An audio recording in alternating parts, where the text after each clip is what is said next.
Everyone, a very good evening to all of you guys. So students, you know JK bank banking associate का आपका exam चल रहा है। 31 जन तक ये आपका एग्जाम चलना है। सो उसी के रिगार्डिंग बच्चों में बड़ी सारी गलत जो चीजें हैं वो देखने को मिल रही हैं। तो उसी के रिगार्डिंग आज मैं आपको प्रॉपर गाइड करने वाला हूँ। एज यू नो, हम लोगों ने आपके लिए 30 days plan for banking associate के लिए चलाया था, जिसमें मैंने हर एक पैटर्न कोशिश करी थी कि आपको वो हर एक पैटर्न से मैं वाकिफ करा दूं जो आपको पेपर में आ सकता है, जो अभी देखने को मिल भी रहे हैं। तो सारी बातें करेंगे, बट अगर चैनल पे आप पहली बार विजिट कर रहे हो तो चैनल को आप सब्सक्राइब करके बेल आइकन जरूर दबा लीजिए, क्योंकि जेएंडके में जितनी भी नोटिफिकेशंस आती हैं हम हर एक एग्जाम को कवर करने की कोशिश करते हैं। जैसे आपका सब इंस्पेक्टर का अभी एग्जाम है, देन आपका फाइनेंस अकाउंट असिस्टेंट, वो सारा का सारा यहाँ कवर होगा। सो स्टार्ट करते हैं एग्जाम एनालिसिस। ये जो मैं शिफ्ट आपके लिए लेके आया हूँ, जिसके बारे में मैं पूरी की पूरी चीजें बातें करूंगा आपके साथ, ये सारी की सारी चीजें जो है ये फर्स्ट शिफ्ट के अकॉर्डिंग मैं आपको बताऊंगा। सबसे पहली बात जो बच्चों के दिमाग में है, गुड अटेम्प्ट। मैं एक एक आपको करके बताऊंगा रीजनिंग, मैथ और इंग्लिश में क्या गुड अटेम्प्ट हो सकता था आज के एग्जाम में, और जो जिन बच्चों का भी एग्जाम होना है वो क्या चीजें यहाँ से सीख ले सकते हैं। क्वेश्चन नंबर 1, एग्जाम का जो लेवल है क्या वो बढ़ रहा है? मैं कहूंगा यस, पहली चीज। और जो आपके दिमाग में कोई ऐसा कह रहा है कि बहुत इजी एग्जाम्स आ रहे हैं, 90 प्लस करके आओ, 80 प्लस करके आओ, ये बिल्कुल गलत है। पहली बात, स्टूडेंट्स आपको उन्हीं चीजों पे स्टिक रहना है जो हमने आपको स्टार्टिंग से गाइड करा है। मैं आपको एक छोटी सी एग्जांपल से अभी चीजें क्लियर कर देता हूं।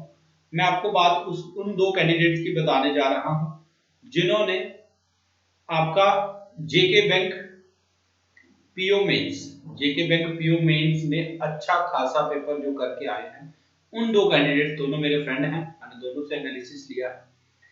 एक के जो अटेम्प्ट हैं वो रहे हैं 75 में 30 क्वेश्चन उसके इंग्लिश में है। आप ध्यान से समझिए चीजों को। देन नेक्स्ट जो केस है, उन्होंने भी पीओ मेंस मेरे साथ ही दिया था, उनके जो अटेम्प्ट्स है एग्जाम में वो है 69, जिसमें उन्होंने 28 क्वेश्चन जो है वो रीजनिंग के, सॉरी इंग्लिश के जो है वो किए। तो आपको मैं यहाँ से ये चीज बताना चाह रहा हूँ कि एज सुमित सर ने आपको बताया था कि जब आप पेपर देने जाएं तो ये चीजों का लोड अपने दिमाग में मत लेके जाए कि मुझे 90 करने हैं, मुझे 70 करने हैं, मुझे 80 करने हैं। आप लोगों को एक चीज के बारे में यहाँ पता होना चाहिए, एक वर्ड होता है नॉर्मलाइजेशन। इसका मतलब ये होता है कि अगर किसी शिफ्ट में एग्जाम डिफिकल्ट आ जाता है और जिन बच्चों ने वहां पे एक्यूरेसी जो है वो मेंटेन करके रखी होती है, ज्यादा अटेम्प्ट ना करने के चक्कर में कम क्वेश्चंस करें, लेकिन अगर अच्छे खासे उन्होंने क्वेश्चंस में एक्यूरेसी रखी हो तो उनको मार्क्स जो है वो बढ़ जाते हैं। जैसे आपने 65 क्वेश्चंस करे विद एक्यूरेसी, तो आपको अगर शिफ्ट आपकी डिफिकल्ट है तो 5 से 6 नंबर आपको ग्रेस मार्किंग मिल सकती है, जिसको नॉर्मलाइजेशन के अंदर हम लोग गिनते हैं। क्लियर? तो इस चीज से पहले सबसे पहले अपने दिमाग को हटा लीजिए, बाकी पूरा गाइड करूंगा। चलते हैं आज के पेपर में आया क्या था। वही चीजें देखने को मिली अगर आपने मेरी वो वीडियो देखी होगी जो मैंने आपके लिए 31 को हम लोगों ने आपके लिए अपलोड करी थी, 31 दिसंबर को, ताकि उनकी फर्स्ट को आपका एग्जाम था कि क्या चीजें एक्सपेक्टेड थी। सिंप्लीफिकेशन मैंने कहा था अगर क्वाड्रेटिक आएगी तो सिंप्लीफिकेशन 10 की, नहीं तो 15 की। इसी तरह से 15 क्वेश्चन के आसपास आपको सिंप्लीफिकेशन मिली थी, missing series, then data interpretation and then arithmetic. Arithmetic के मैंने 5 से 6 टॉपिक्स आपको कहा था कि इनमें से क्वेश्चन बार बार आते हैं, और वैसा ही हुआ है। एवरेज अटेम्प्ट की मैं बात करूं लेवल के हिसाब से, अगर आपने इसमें 22 से लेके 25, यस स्टूडेंट्स, ये आप लोगों को हैरानी होगी, अगर 22 से 25 क्वेश्चन आप लोगों ने करके करे हैं तो it's a very good attempt. ये एक एवरेज की बात नहीं कर रहा, मैं गुड अटेम्प्ट की बात कर रहा हूँ। क्लियर? आई होप आपको ये चीज अब क्लियर हो गई होगी, क्योंकि जो भी चीजें हम यहाँ पे आपको बताते हैं वो पूरे एक्सपीरियंस के साथ और हर एक चीज को एनालाइज करने के बाद बताते हैं। नेक्स्ट सेक्शन की बात करें, रीजनिंग में यही सिनेरियो देखने को मिला। फाइलोक्स were there, inequality, coding decoding, although coding decoding जो थी वो थोड़ी सी लेंथी बनाई गई थी, मैं कहूंगा इसको, ठीक है। तभी मैं कह रहा हूँ कि लेवल जो है वो डे बाय डे जो है वो बढ़ रहा है, बट इसका ये मतलब बिल्कुल भी नहीं है कि बढ़ता ही रहेगा। हो सकता है कोई शिफ्ट हल्की भी आ जाए, तो आपने चीजों को कैसे टैकल करना है वो मैं आपको अभी गाइड करने वाला हूँ, ठीक है। देन ब्लड रिलेशन का था, यस 3 क्वेश्चन थे, 2 डायरेक्शन के, सेटिंग पजल 15 से 18 नंबर का ये पूछा गया था। इनमें जो थे, इनमें भी कुछ कैटेगरी, एक दो जो पजल थी वो थोड़ी सी इजी थी, थोड़ी सी, बाकी सारी की सारी मॉडरेट लेवल की। तो अटेम्प्ट, जो गुड अटेम्प्ट इसमें मानेंगे, अगर आपने 25 प्लस इसमें अटेम्प्ट करे हैं तो बहुत अच्छा स्कोर है। 25 प्लस अगर रीजनिंग में आपने करे हैं तो बहुत अच्छा स्कोर ये आपका माना जाएगा। नेक्स्ट सेक्शन की बात करें, इंग्लिश। तीनों सेक्शन में सबसे आसान इंग्लिश थी, बट इसका ये मतलब कभी भी नहीं है कि आप 25 मार्क्स इसमें लाओगे तभी आपका अच्छा स्कोर माना जाएगा। अगर इंग्लिश में आप 20 प्लस 20 प्लस कहूँ मैं, अगर 20 प्लस स्कोर आप ला रहे हो तो it's a very good attempt. तो ओवरऑल अगर गुड अटेम्प्ट की बात करें, जो बच्चा 70 टच कर गया है, 70 टच करने का मतलब है 68 से लेके 74 तक के, इसमें आपके गुड अटेम्प्ट्स माने जाएंगे। अगर एक्यूरेसी के साथ आपने इतने क्वेश्चंस कर दिए होंगे तो नॉर्मलाइजेशन होने के बाद जो भी आपका स्कोर बनेगा वो आपका कट ऑफ क्लियर हो जाएगा। ठीक है, तो अब जिन बच्चों का हो गया है वो बच्चे बिल्कुल टेंशन ना लें, आगे के बारे में सोचें, बट जिनका भी एग्जाम होना है वो क्या करके जाए, ये सबसे ज्यादा इंपॉर्टेंट चीज है। आप लोग सबसे पहली चीज नेगेटिविटी से बचिए। नेगेटिविटी का मतलब ये है, जो आपको ये कह रहे हैं, कोई यूट्यूब पे भी बता रहे हैं काफी सारे लोग कि आप पेपर इजी है 90 प्लस करिए, इतना मेरिट जाएगा, 70 का चला जाएगा, 80 का चला जाएगा, उस चीज से दूर रहिए, सबसे पहली बात। सेकंड, अगर आपने हमारे साथ तैयारी करी है, अगर आपने 30 डेज प्लान की वीडियो सारी देखी है, अगर आपने देखी होंगी तो यू विल फाइंड दैट कि एक भी चीज इससे बाहर नहीं आएगी।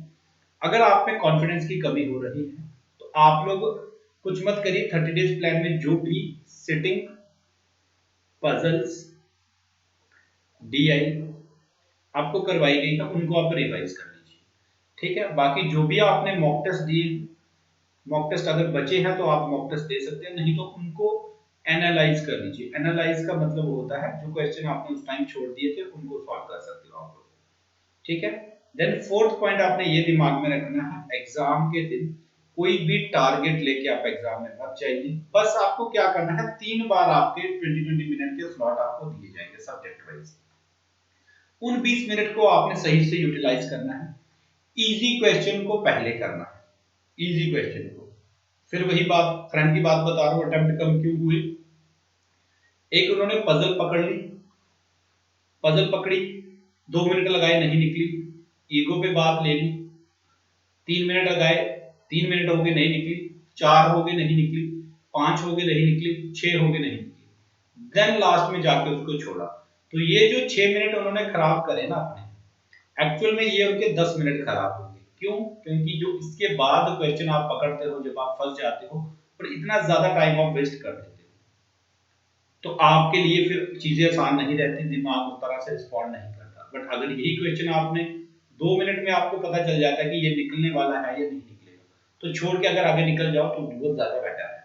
ठीक है, लास्ट में जाते जाते एक चीज और डिस्कस करूंगा आपके साथ, जो बच्चों का लेवल अच्छा है वही फंस रहे हैं ज्यादा, क्योंकि वो क्या कर रहे हैं, अगर उनके स्टार्टिंग में कोई पजल दिख रही है तो उनको लालच आ जाता है जल्दी जल्दी करना, वो 5 नंबर बनेंगे। बेटा ऐसी गलती कोई भी मत करे।